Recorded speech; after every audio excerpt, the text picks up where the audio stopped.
Yeah, now stand and cheer for your Talking Basketball podcast.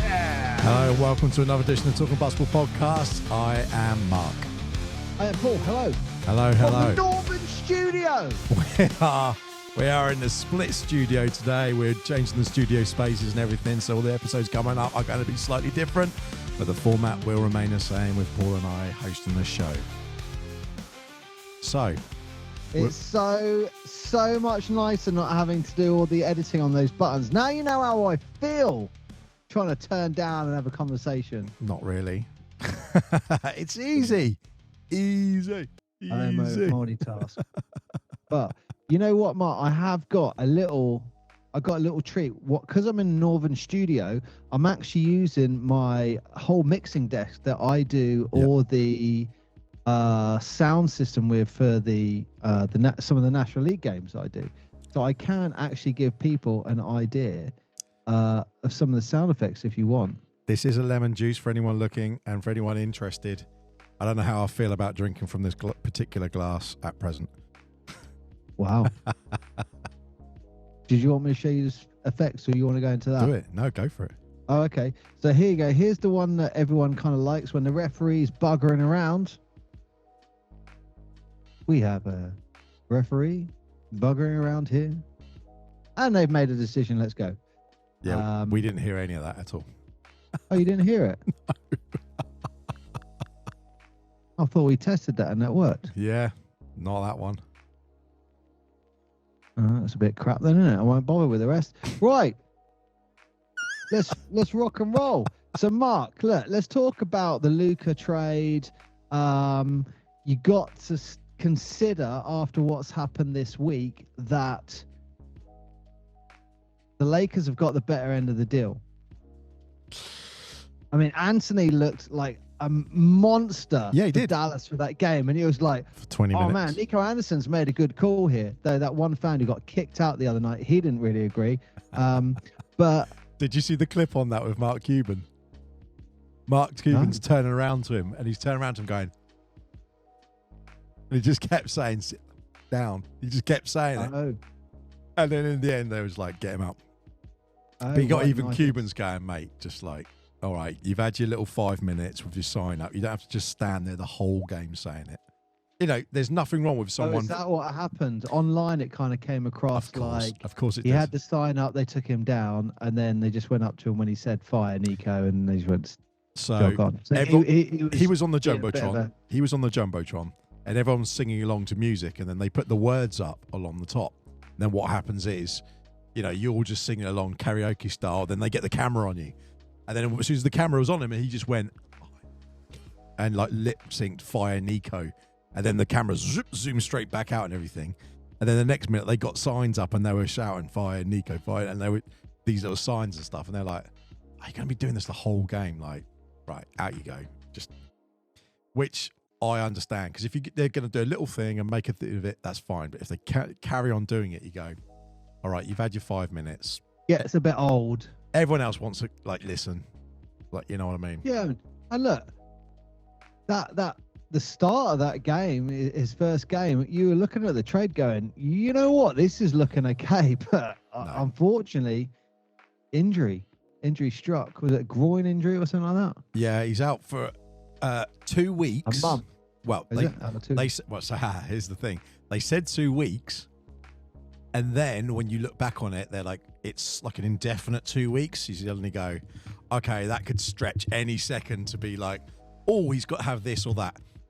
Now, the problem it faces two things. One, Dallas have now got Derek Lively out. They got Daniel Gafford out now as well. And obviously Anthony's out after playing just 20 minutes. So you look at it and go, hang on a minute, you got 3 of their key guys out. Like, they're done. They're done. But I can't see how they get to the playoffs because the amount of games they're going to miss in this 3 week period at minimum, they're going to drop well below that sort of threshold for getting into the play-in. So, I mean, it looks like it's massively paid off because you go at the other end of the court. I mean, I will say this: Max Christie, he's been brilliant as well, and not a lot. everyone talked about Luka, and no one talked about AD and Max Christie, or Maxi Kleber, all the other guys Markieff Morris, everyone else who was involved in this trade. Like, no one talks about them because it was all about Luka. And like Max Christie is a great player. Like I think he's averaged over 15 points per game since he's been there and played. So you can't. He's a young guy. You can't ask any more than that. But I think Luka got 14 points in his first little run out or whatever. And someone threw up a stat saying he is equal with LeBron James Jr. for points. And look, in LA, they consider him one of the greatest LA players of all time. So, Luka's matching great heights, Mark. For our American listeners, I know they have problems with this. That was sarcasm. Yeah, that was a massive dollop of sarcasm because whilst Bronny James, he doesn't suck. He lives in the G League. That's where he should be. He's just not quite ready for that transition. Yeah. Well, it's there still seems to be a bit of sour grapes. I saw, the advances in AI at the moment are so amazingly funny when you get these memes come up and these videos come up. So one of the ones that I thought was brilliant I saw this week was, do you remember White Men Can't Jump? Yep. When you've got I'm trying to think of Woody Harrelson's character. What's he called? It's not the duck and the goose, is it? It's No, they're the pros at the end. I know. I'm trying to think. Anyway, his character, they've arranged to set up some guys on the court, and one pulls a knife out and goes, "You're setting us up." Anyway, they did this thing where Woody Harrelson's character is Luka, and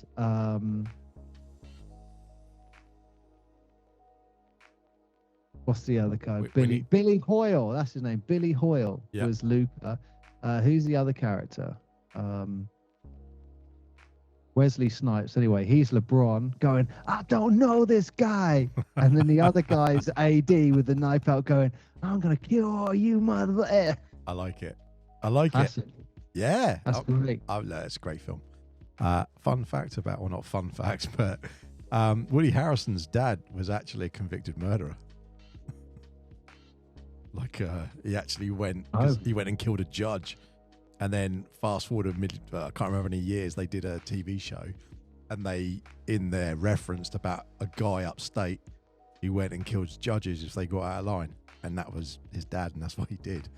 Wow. Do we need to say allegedly here, or no? He's proven that was it. That was a thing. It was a real thing. Wow.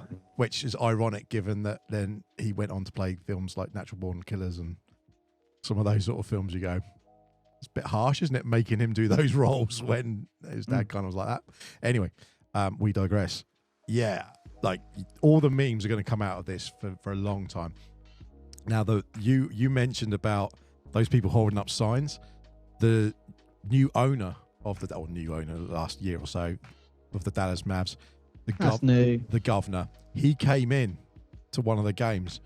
Everyone was booing him, and there's a clip, and he turns around to one of the guys, and he sat down, and he's looking, he points going, "Are they booing me?" And you look at him thinking, yes. What do you mean, are they booing me? Is that a trick question? Why would they not? What? Look, I know you said in the last one of the last shows that it was the two GMs that got together and did this, but the owners have got to sign that off, right? The owners have to sign that off. Yeah, well, it depends on the level of carte blanche. I mean, if you went on, there's no way they're getting rid of Luka. If you went for the Boost family, if you went on the Boost family on the other side, I mean, Rob Pelinka had an easy conversation, didn't he? Because he'd go to them and say, "Hey, someone wants to get rid of AD. Someone wants to take AD," and they'll be like, "No, not really. It's for Luka." They'll be like, "Yeah, do it." It's like a 32-year-old who is injured. So this is where it comes in nicely. So there was a trade by LA as well. One of the other trades that was going on was from one of their young players, and I've forgotten his name now. I've totally forgotten his name. It's Dalton Necht. That's his name. Yeah, they They got a for bit Mark of a gem Williams. there, weren't they? Well, no, because Mark Williams was there. Oh no, it fell through, didn't it? He was the centre for Charlotte Hornets, and then Dalton Neckler was going to go there. Yeah, so there's two parts to that. Now, the centre failed his physical, and he said, "Yeah, I don't want to go back to the Hornets." And they're like, "But we've rescinded the trade." So JJ Redick said, which I thought was quite a good point actually. He said, "I've actually had to go into Dalton because he's a young player, a young kid. He's had to go in there and sort of say, I'm not playing him tonight. I'm just going to let him get his head around it." Because you imagine that, you go, hey, you're playing on the Lakers. Next minute it's like, right, you're off. We're shipping you off to Charlotte. It's like, okay. And then actually, the trade's coming through. Oh, you're back on the Lakers. It's like, it's not that we didn't want you. This is just part of the game. You get traded sometimes. And so he was actually thinking of his head and going, let's give this kid a minute before we put him back in rotation. But yeah, so the reason it's interesting is because they said, well, he failed his physical.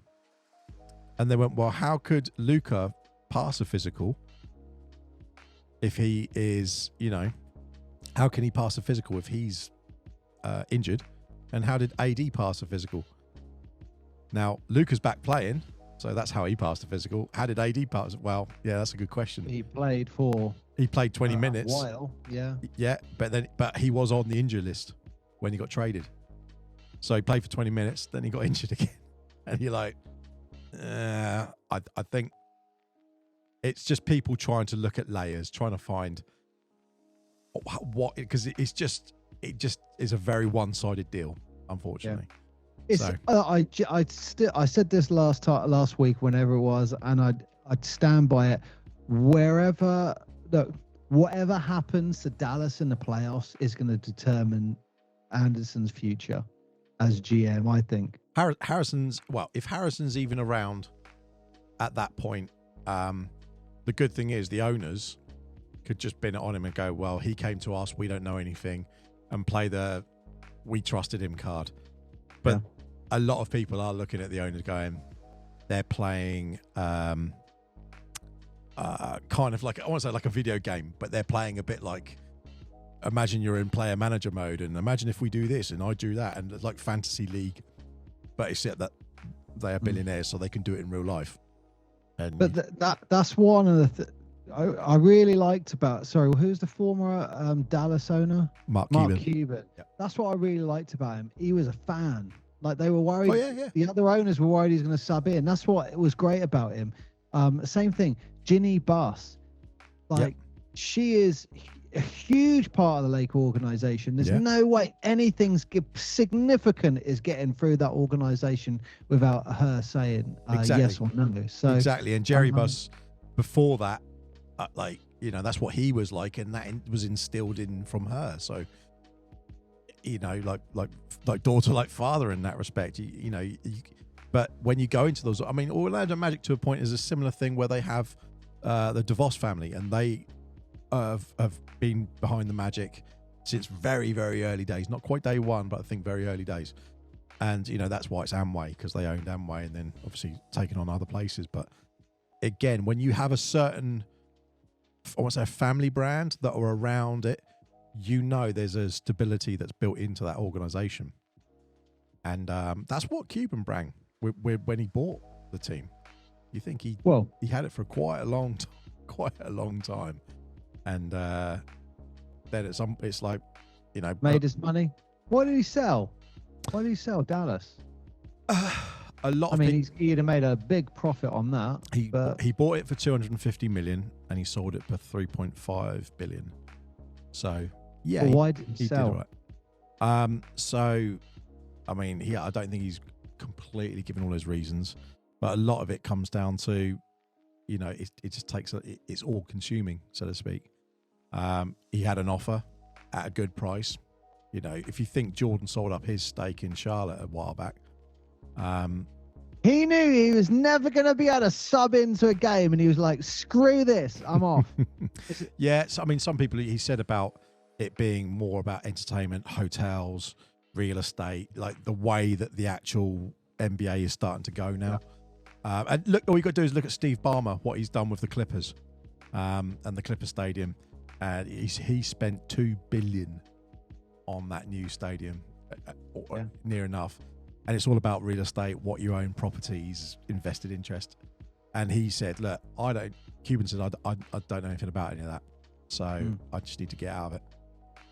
Well, Mark, look, let's talk about the other thing you sent me a few days ago. I love this fact. You sent to me how much Joel Embiid has been paid whilst being injured. Oh, this man. Is nuts. Yeah. What's that value? It was 125 million that he's for doing nothing. Yeah. It was 100. Let me get the number.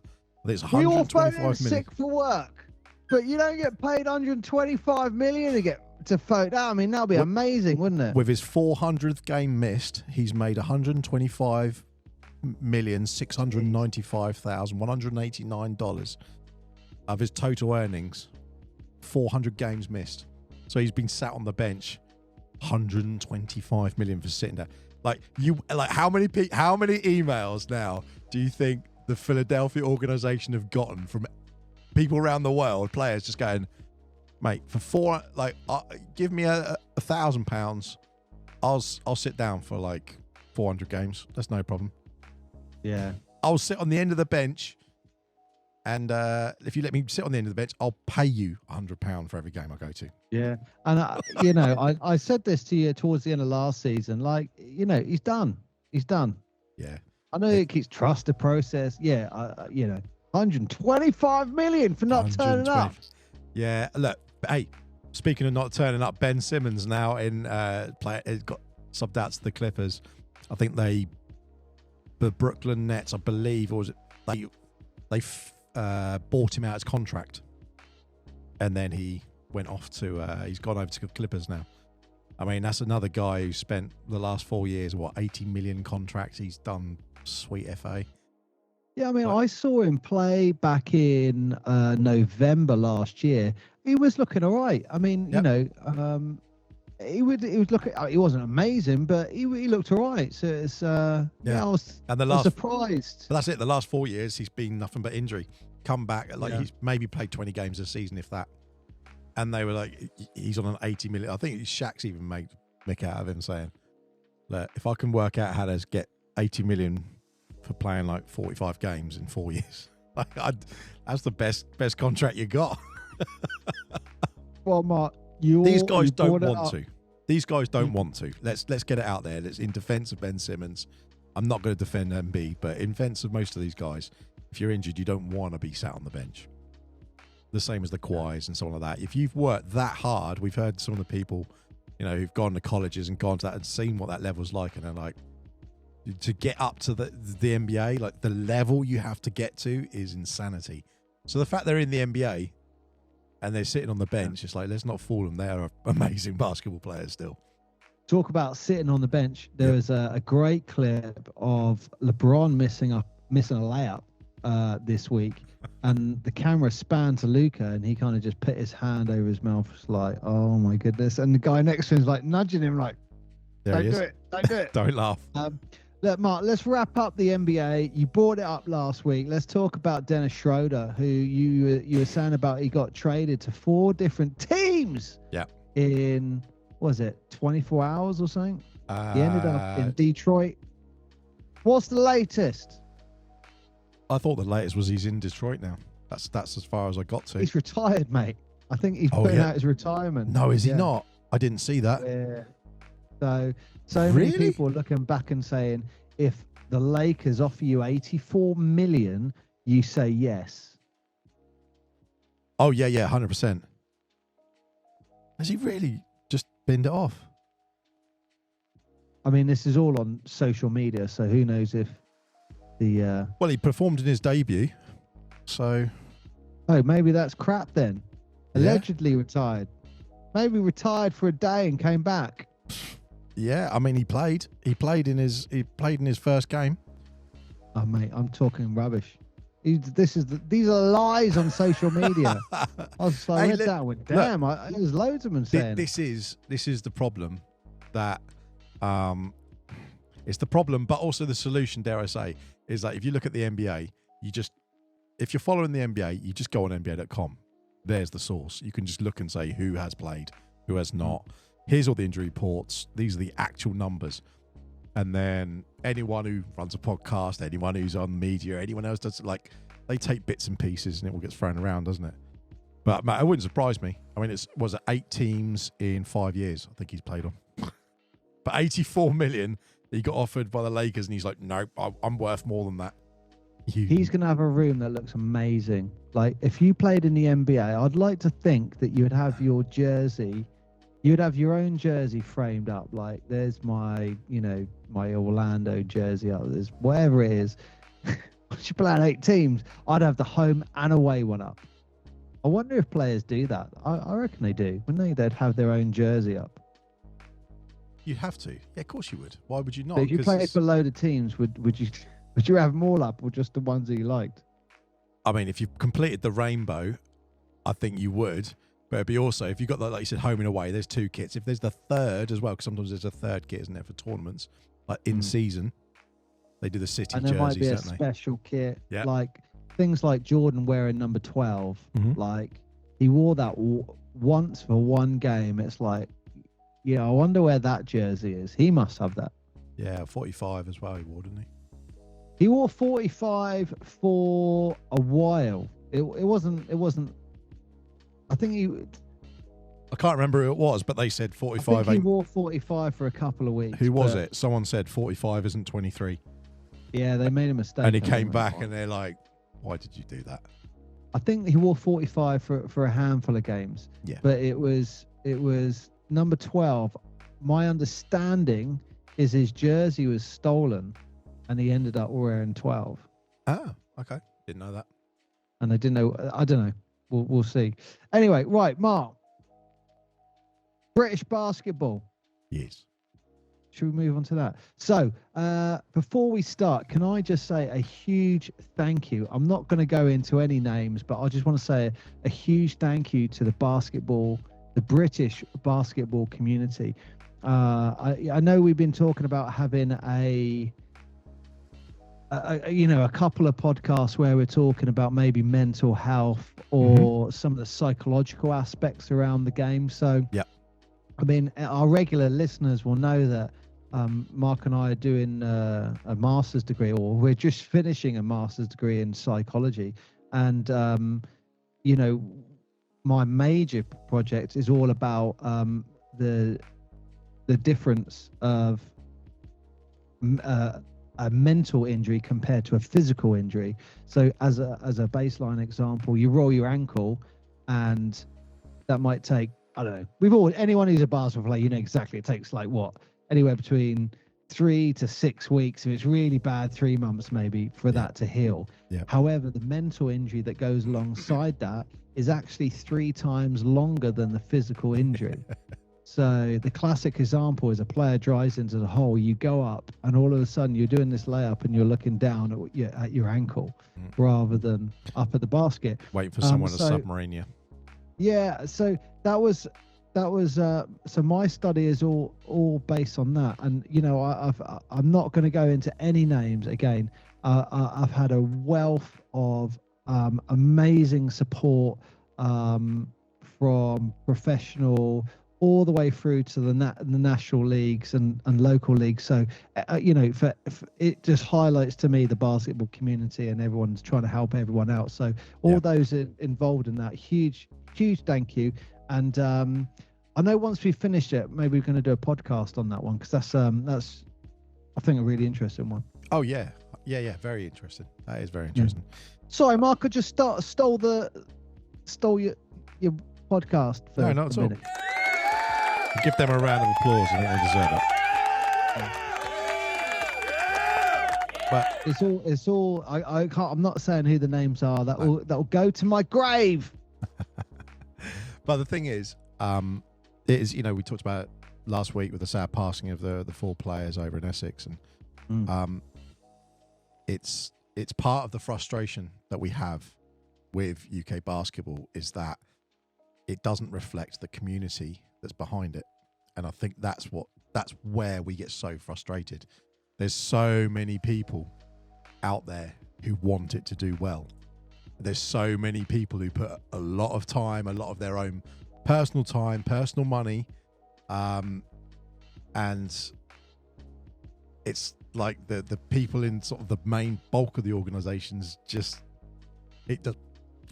don't produce a product that reflects how passionate everyone is, the amount of teams there are, and all the people who give up their free time to do a scoreboard, to run and to do the refereeing, to it just none of that gets Mark, reflected. we don't thank referees on this show. No, we don't thank them. We acknowledge them, but we don't thank them. I saw a really interesting Would you ref message again? Conversation. Would you ref again? I've been thinking about it. Just trying to get into the game and stuff like that. But yeah, I've been thinking about it. But it's a really interesting conversation that I read on a WhatsApp chat, but didn't comment, which was about being respectful to referees, which we all wholeheartedly support. However, there was one person who made an amazing comment, and it really resonated with me. And I was like, and the comment was, the referees are pretty much the only people in the gym getting paid. Yeah, it's a good point. It deserves all of their effort, even if it is 20 quid. Yeah, 100%. Especially when passions are high and stuff like that. So, I think for me, I haven't refed, but the only thing I would say with refs is I think their challenge is to not only be present all the time, but they have to be able to separate when someone is being passionate to when someone is being confrontational. Because if someone, oh, fuck's sake, like snowflake, like that. What? Mark, that was the F-bomb. That was ducks. They were ducks. I said duck's sake. But that was, no snowflakes. We're not having a snowflake on that. But literally, those sort of things, you've said it before, like you got to let people let that passion show. Yeah. In the same way that sometimes there's a little scrappy foul, you let it go. But you can't let every scrappy foul go, because you've got to do both ends, and you've got to be consistent. But that there's been a few calls on, say, maybe our local National League team, where you look at it sometimes and think, I'm not sure why someone getting called a foul there. We have seen that all the way up to the SLB this season, Mark. We have seen. You see people get passionate, smack a ball down like, oh, damn it, and they go technical foul. You think, why is that technical? I think that's... Is that technical? Is someone slamming a ball? Is there a rule that's... Why? Yes. Why? Well, sorry, if I look, Mark, I haven't ref for a few years now, but if they'd slammed the ball down and they caught it, I was always told if they slam it down and catch it, it's not a tee. If they just slam the ball down and it bounces up, technical foul. So there's been, have you seen it in the NBA as well? I think Jason Tatum's quite common for doing it. He gets the ball and goes, bounces it in frustration, and it's just like the way he looks and just bounces it down a little bit harder than normal, still catches it. He doesn't fling it off or anything, and they go, tee. Well, look, let's face it, sometimes you're not allowed to look at the referee a certain way. No. But Mark, talking of English basketball, yes, I've got something for you. So I know we've been we're always trying to listen to our listeners and their feedback and stuff. So yes, I think we're doing more of an overview on the SLB rather than in depth on the games and stuff like that. Yeah. But there was one game that went past, and I thought it was, I don't want to say controversial. I love this idea or hate it, and I don't know which one. And this is going on to the SLB Cup. Yep. Yeah. So we've now got the Surrey 89ers taking on the Sheffield Sharks in the SLB Cup final. When's that? Don't know the date, but I know it's going to be in Birmingham, I believe, isn't it? It's going to be in the Birmingham Utilita Stadium, because that's the first one that they're playing. Oh man, I need my glasses, unfortunately. Wow. It's going to be... So for those who don't know, or have forgotten in the SLB Super League Basketball in the UK. They currently have the trophy. You have the cup, you have the playoffs, and then you have the championship. So it's kind of like there's 4 trophies. March the 9th is when the final is, and that is going to be in the Motorpoint Arena. Yeah, in Birmingham, isn't it? Or am I mad? You are mad. Okay. Right. Anyway, look, let me tell you this fact, because I thought this is genuinely unique. We probably should have started the show with this. Okay. So obviously you had the Sheffield Sharks taking on the Bristol Flyers. It was a 2-leg semi-final cup competition, home and away. The Sheffield Sharks 88, Bristol Flyers 64, and that was in Bristol. And then the returning fixture was a lot closer in Sheffield in the Shark Tank, and it was 6-6 Sheffield and 63 to Bristol. So Sheffield clearly won the aggregate in both of those games. Yeah, because it was a 2-leg scenario, wasn't it? Yeah. I like that. I like the 2-leg scenario. Well, like this is the thing that I'm not sure about this one. So Surrey 89 has taken on the Leicester Riders. And in Surrey, it was tied 93-93. Game over. Yeah, but how can you Game over. How do you have a tie? That's the thing. So the game ended a tie, and then they go up to Leicester. Yeah, but how can you have a tie? In the stables, and Leicester win by, Surrey win by 4 points. Yeah. Now, I think this is either genius or crazy. I don't know. I don't know. What do you think? I mean, generally, we're taught in basketball, you do not have a tie. There's no tie. Surely there's no tie. You don't have a tie. I mean, that's a very football kind of thing, isn't it? 93-93. Well, not goals, you know what I mean, but a tie and you go to the other leg. Yeah, that makes There no is sense. part of me that likes the idea of there's a winner at the end of the day.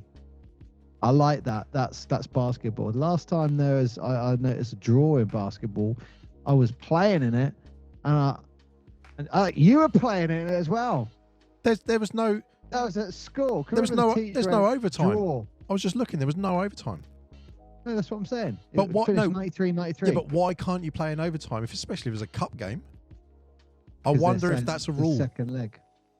Yeah, I mean, maybe they're just trying to be different, and I don't know. That seems like insanity. I've never heard of a basketball game being a draw ever.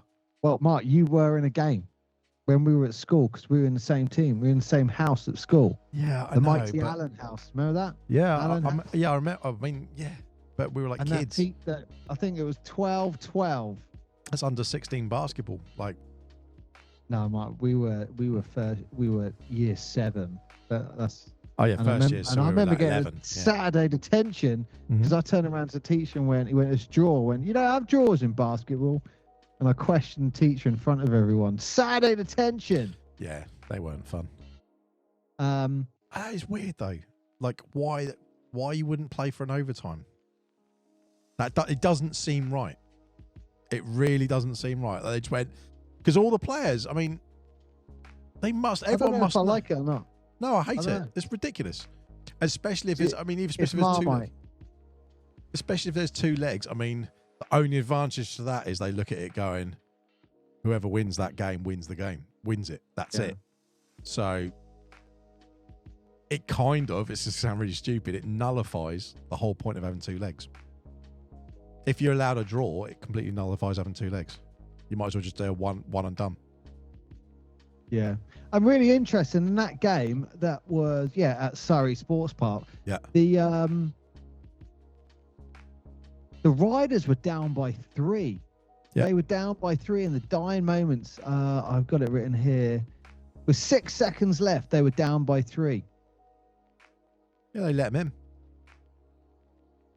in. And it looks like Surrey didn't maybe capitalise on a few shots before that. I'm just a little surprised that was allowed though. I don't understand why there wasn't an overtime. it's obviously part of the ruling that they will have. The same way they say this one you're allowed 2 legs, this one you're allowed 1. They will have certain rules, I guess. But I would have thought in a cup competition, I wonder if FIBA have specific rules on that. Maybe that's a thing.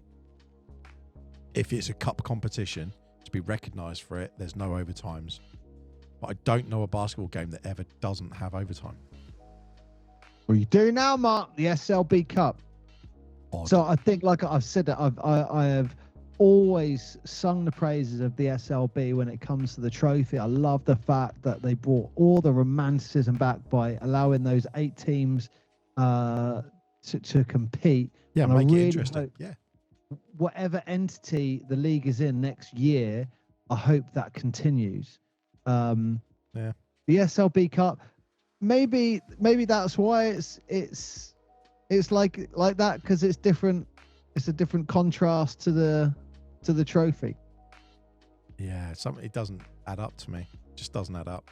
Like, Hang on, what would have happened if the second game ended in a draw? Like, if it was 90-90, like, does that then go to overtime? I don't know, but I've seen, and I don't know what NBA game it was off the top of my head, but I remember watching something in double overtime. I've seen an NBA game in double overtime before. So I wonder if that, because, you know, unlike football, you can't do penalties, really, can you? I mean, they should. Imagine that. You got to do free throws. No. Imagine overtime. That would just be ruinous, wouldn't it? 3-point shootout, half court shot. Actually, one of the teams that I played for a long time, Portsmouth Fury, they do this thing where you got to get a free. Well, you must have seen this all on the courts. You got to get a layup, a free throw, 3-point, and then a half court shot. Yeah. Maybe they pick a player, and the first person does that win the game. Take all the skill away from the whole team and just throw it to one player. You know, there you go. But you know, in that case, every team is going to have one person who everyone questions, like, what are they doing on the team? Like, they don't look healthy. They don't look after themselves. I think they just go to, like, the park and play, and you go, yeah, but they're an absolute master at just getting every one of those shots in as quick as possible. Like, no one can beat them at that game. That one game in 10 years. Yeah. And they just like, Dave, sub in, you're on, bring mate. in Dave, and he's like, here he is. And everyone's like, who the hell's this guy? We thought he was the bloody war boy. It's like what's going on? It's the John Smith's advert, isn't it? Just bring him on. Here is John Smith competing in basketball. Thought he was the mop boy. Anyway, so I thought that was quite unique. 93. Not a fan. Sorry, and Widers. But I'm kind of on the fence with it. I think it's a Marmite decision. You either love that or you hate that. So no, it goes completely against the point of basketball. Don't like it at all. Utter draws rubbish. In basketball in the SLB Cup. No, you slammed by Mark. Don't have a draw. Basketball's not designed to have a draw. It's not a game like that. Yeah, no, I can appreciate. Let's play darts. Let's play darts because everyone likes showing darts. So let's play darts and have a draw. Let's play badminton and have a draw. Let's play tennis and have a draw. Like, no, there's no. If you're playing a sport, someone has to win. That's the whole point of it. Yeah. Well, look, we did say you got Sheffield and Surrey competing against each other in the final in less than a month from now. I mean, look, that's nice. That is really good for Surrey. That's great to see a southern team competing. That's really, really good. But you got to say, they're up against Sheffield, who this season, I think there's 16, they're like 12 wins out of 16. They're top of the table. And the only games I've watched with Sheffield recently, all I've taken away from it is not only how good the team is, but their crowd are insane. The crowd just absolutely love the team, and they're so behind everything. It must be a really, really good feeling being up there right now. I genuinely believe at the moment I said this to you before, I think it's one of the best atmospheres. Yeah, 100%. But it's everything that you'd want from a crowd. Like, they're interactive. They actually want to be behind the team. The team has struggled last season, and then they sort of got better as the season went on, and the people were still right there. And it's like nothing's changed. They're all supporting and winning, and it kind of echoes what we were saying previously about if it's your local team, you turn up and you support because they're the local people. And so well done, Mark. Excellent observation. 12 wins out of 16 games for the Sheffield Sharks. There we go. At the moment. Surrey 89ers, 5 out of 15.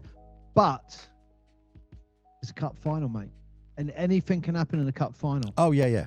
Absolutely. Anything can happen. I mean, look at Leicester. Leicester are right on the heels of Sheffield and London. They've only lost 4 as well. Right on the heels. If they got 2 games in hand, I do think it's better to have the games played. I'd rather, because they also we've got 2 games in hand, but it's like, yeah, I'd rather do that because it's like I know where I stand. Then when people say, we got 2 games in hand, it's like, well, you're assuming you're going to win those 2 games. No. Sheffield, they know where they are. So I understand what you're saying. If they win those 2 games, they're literally. I mean, I'd have to look at the detail where they'll end up. But look, they're up there. But so Surrey have beaten Leicester. Yeah, at Leicester. Yes, they have. Yeah. So they're now taking on Sheffield in a neutral venue. Yep. Who knows? Well, you know what? I'd like the idea that Surrey win it. If I'm honest that'd with be you. great. That'd be really good. I love Sheffield. I think Sheffield's great. I think the people up there are brilliant. Yep. However, it would be really romantic for Surrey to win a trophy in their first year as the 89ers. And look, we've had Lloyd Gardner on the show and stuff like that. He was a bloody legend. And we're speaking to a couple of players like that off the court. So I think it will be great I think it'll be great for them to win that. I think it'll be great for them. Yeah. I think I'm speaking with my heart because I've spoken to those guys. Yeah, no, I think that's fair. And they are the closest team to us geographically, but also when they were Guildford, they had quite a storied history. They won the league a few times, and as obviously then there were Surrey Scorchers up until recently, when it's now the 89ers. So I actually prefer the 89ers name. To the Scorchers. Yeah, definitely. Oh, definitely. Really? But because I feel like I'm being a bit harsh to Sheffield. Up, Sheffield. Top north. Only the Sheffield people are understand that. Up, top pub. Oh dear. But they are doing well, and like you say, you've got them. I think it's them, and then I want to say it's London, Leicester. Then I think Newcastle. I can tell you, Newcastle. It's Sheffield, London. Yep. London are playing really good at the moment. Leicester, then Newcastle. I mean, Newcastle have had fantastic. Fantastic. Well, we've got to give them a round of applause, haven't we, for doing well so far. Not only did they do well in... That is so loud in my head. Good. That's because you have your volume loud. Not only did they do really well, as you mentioned, in Europe, but just before that, they obviously secured the trophy this season. Yeah, huge win. Big win against Bristol Flyers, I think it was. Yeah. So huge win for Newcastle, claiming the first bit of silverware. Trophy's always the first silverware to be given out. So yeah, they took that. Their little thing I did on social media said like 8 times trophy winners. It's like we've won this trophy 8 times. You're like, yeah, I like that. Prestigious club in British basketball. Yeah. I do feel this isn't a knock. This isn't a knock to Newcastle because they've won the trophy. They're doing great in Europe, but I like this. This isn't a knock, but someone's coming up. No. But I think it's had an impact on their Championship League form. They've lost 7 games. Yeah. 100%. Some of them questionable. Some of them questionable that you think, they could have, whether they didn't turn up or they could have won it. There's There's maybe one we were questioning referees on a little bit towards the end of the game. But that I think when you put all that together, especially the European fixtures, you look at Newcastle and go, and I think that's impacted on their championship form. However, let's see how they finish. Look, they're up against, I think it's Back and Bears next, and they're like is it Danish team, I want to say, Belgian or Danish. The Back and Bears, they're the ones who they've come up against a few times, and they're a big club. So that's going to be great for them. But I love the fact that UK is being represented in Europe, and they're up against these clubs who are, they're prestigious. They're seeing quality, they're seeing the talent, and going, okay, like we can compete. And it'd be great to see teams like Sheffield trying to get out into these sort of leagues. Yeah. It'd be, I know Bristol were out, but they didn't qualify, I don't believe. So this EMBL has proven really successful for it. But I'll ask you the question then. Like you say, it's hurt them in their championship. Can I just say one thing real quickly? So in fifth, you got Cheshire. Sixth is Surrey. So the cup is first 3-6 at the moment. Seventh, you got Manchester, Bristol in eighth, and holding the bottom of the championship standings at the moment are the Caledonia Gladiators. Caledonia Gladiators, who no one has a clue what's going on. They've just fell off a giant cliff this year, didn't they? So what was your question, Mark? Well, so my question was, you're Mark Studel, and you're looking at your schedule. You've got your championship, your trophy, your cup, ENBL as well. Where are you taking the knee? What do you put the onus on? I don't know. That's if you're going to put an onus on anything. I think they're just going to go into every game and just try to manage as much as. This is the real politicians' answer, but they're going to try to manage their bodies and health as best as they can. But they're going to be bloody playing their hearts out for every single game, aren't they? However, I think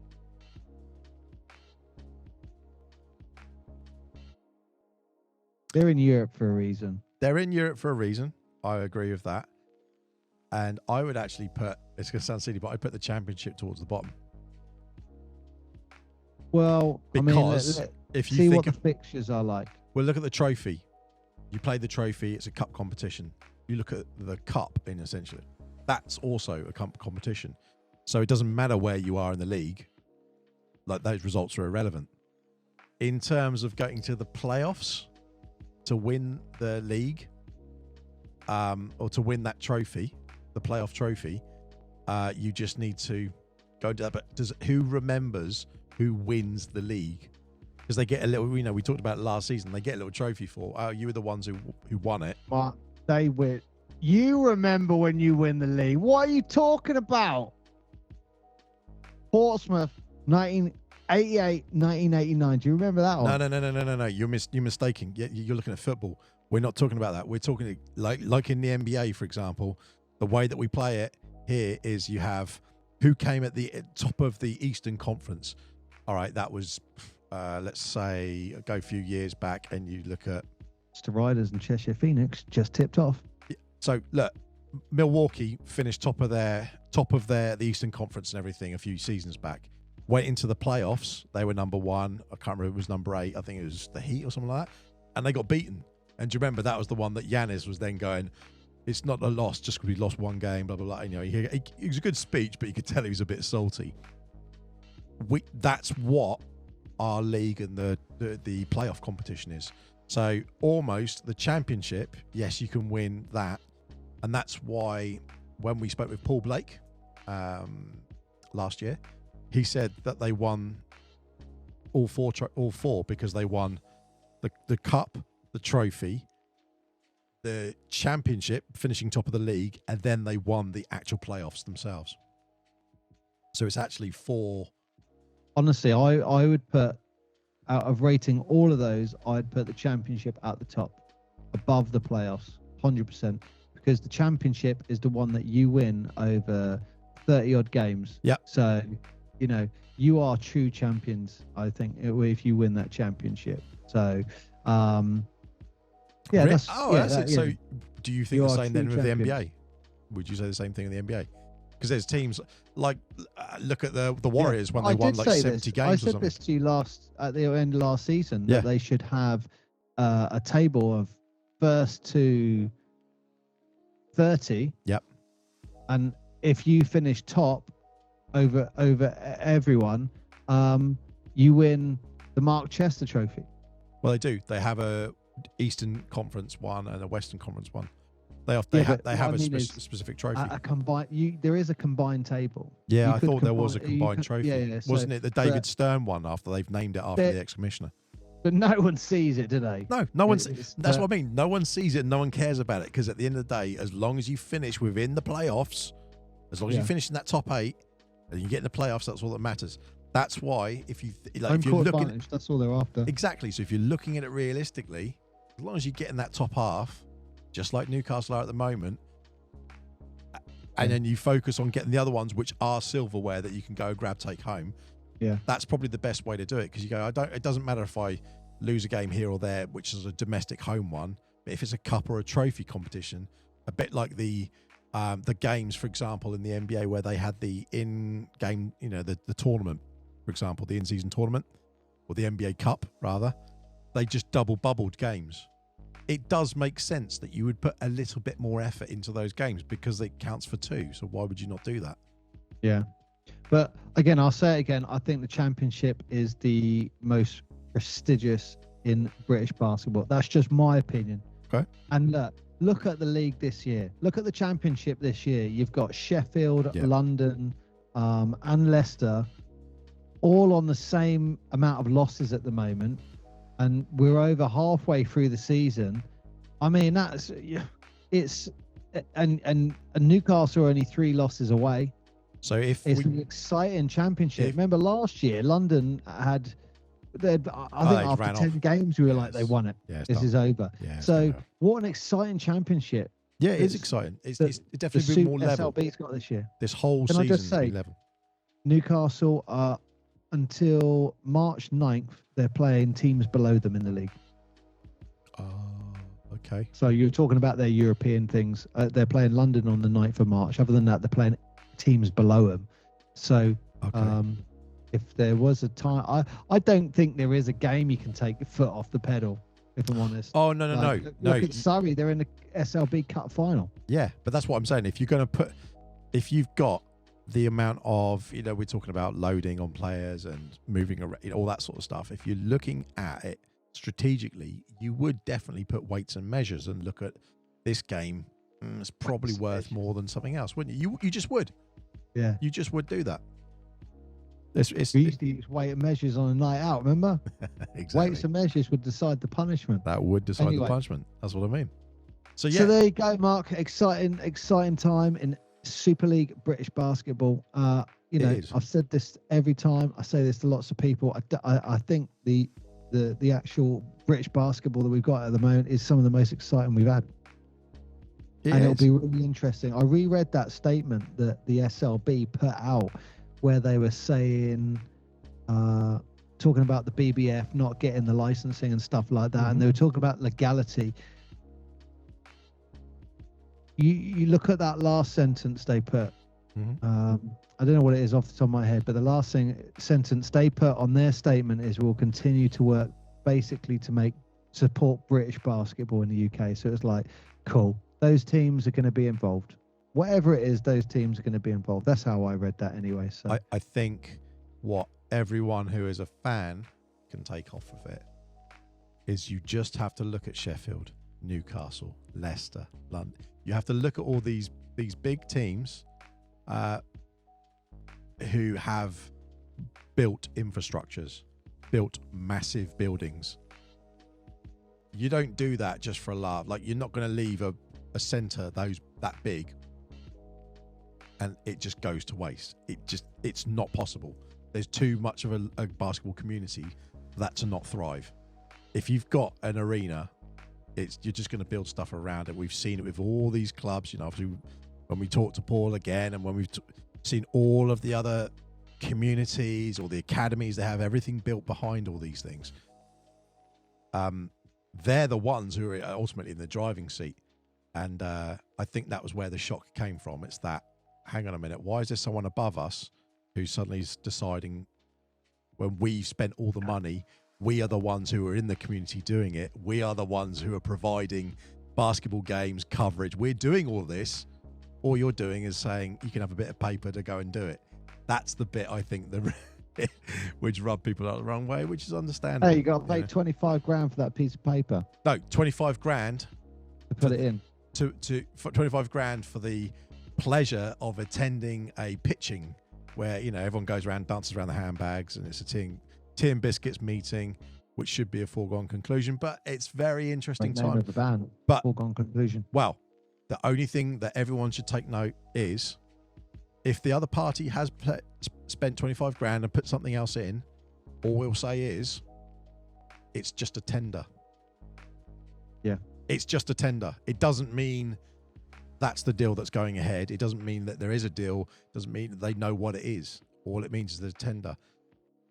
But there has been, I won't say not a development, but a very interesting thing that came up recently that says that there's going to be an NBA game being hosted in Manchester.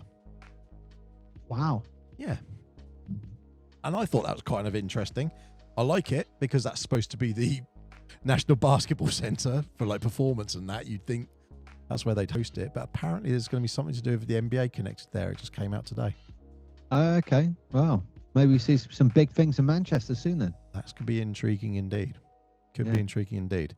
But I think it's basketball at the moment, all basketball needs to capitalize on some of these massive changes that are taking place. That's all I'll say. You know, there's lots of sports that are just the same year in, year out. You know what you're getting. There's so much change in basketball at the moment. There's so many people who are interested in it or are looking for sports and looking to go get involved with their local teams. You know, it's like, this is a really good time to do it. And I just hope that the people in all these marketing teams and departments and stuff just capitalize on it. Yeah. Because, I mean, people are going to be dining out on Luka going to Lakers for a long time. Like, capitalize on it. Oh, look, I think to finish this off, I would say anyone listen to this, I encourage them, if they haven't, go and watch an SLB game. Oh, 100%. There. You know what? Go see a live game. I haven't seen a top professional basketball game in the UK live in a decade.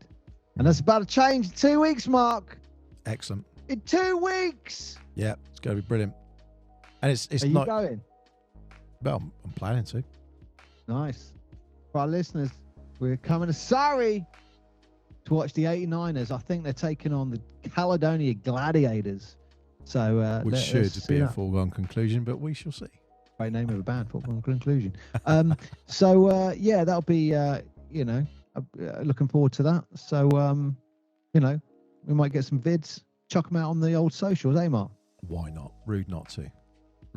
Right. Well, there you go. Another show. Let us know at ukbasketballpodcast@gmail.com if you like this, if it sounded okay, because if it does, this is a lot easier for us with the northern studios, isn't it, Mark? So is.